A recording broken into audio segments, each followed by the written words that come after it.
Livelihood के issues को समझ रहे हैं। मुख्यतः इस प्रेस कॉन्फ्रेंस को ऑर्गेनाइज करने का दूसरा उद्देश्य ये भी है कि हम गवर्नमेंट को कुछ रिकमेंडेशंस कर पाएँ ताकि विकसित उड़ीसा का जो गवर्नमेंट का विजन है उसमें हम कुछ कंट्रीब्यूट कर पाएँ फैक्ट्स और फिगर्स के साथ।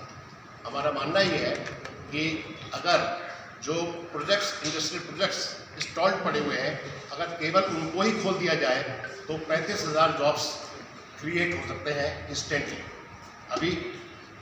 अभी उड़ीसा गवर्नमेंट ने 4,112 करोड़ रुपए के इंडस्ट्रियल प्रोजेक्ट्स को क्लियरेंस दिया है। हमने अखबार में पढ़ा 10 तारीख के। ये स्वागत योग्य है, हम इसका वेलकम करते हैं। और उस प्रोजेक्ट्स के तहत 9,000 जॉब्स क्रिएट होंगे ऐसी बात कही गई। अब हम आपको कंपेरिजन करके बताते हैं, वो अच्छी बात है, वो जो प्रोजेक्ट्स आ रहे हैं वो अच्छी बात है, उसका वेलकम होना चाहिए, स्वागत होना चाहिए, हम उसको अप्रिशिएट करते हैं।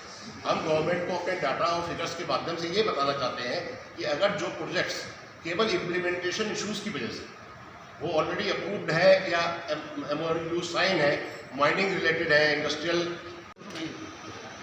आजकल हम लोग कालाहांडी, मुलंगीर और कोरापट रीजन में कुछ ग्राउंड कनेक्ट प्रोग्राम चला रहे हैं एक मैसेज स्तर पर, जहाँ पर हम लोगों के लाइवलीहुड के इश्यूज़, उनके एम्प्लॉयमेंट के इश्यूज़ को समझने की कोशिश कर रहे हैं।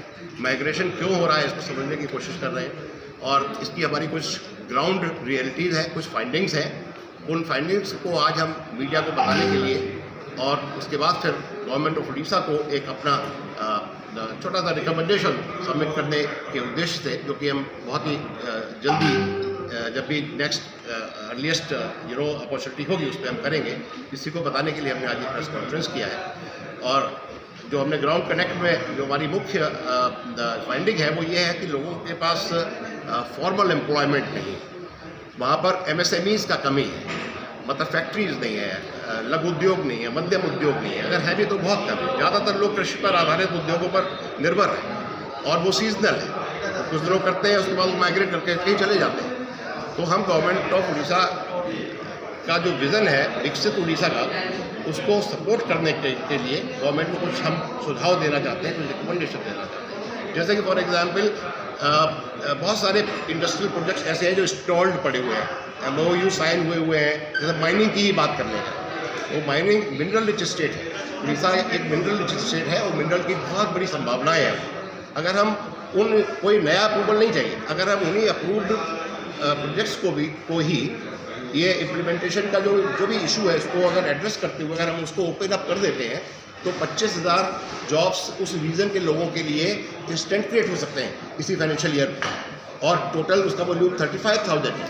और उससे 4 गुना इनडायरेक्ट जॉब्स क्रिएट हो सकते हैं। पूरा एक पेरिफेरल डेवलपमेंट हो सकता है, पूरा एक इकोनॉमिक इकोसिस्टम डेवलप हो सकता है जहाँ पर। तो हमारा ये फाइंडिंग है, हम पब्लिक इंटरेस्ट में ये सर्वे कर रहे हैं, पब्लिक इंटरेस्ट में ये ग्राउंड रिपोर्ट देंगे उड़ीसा गवर्नमेंट।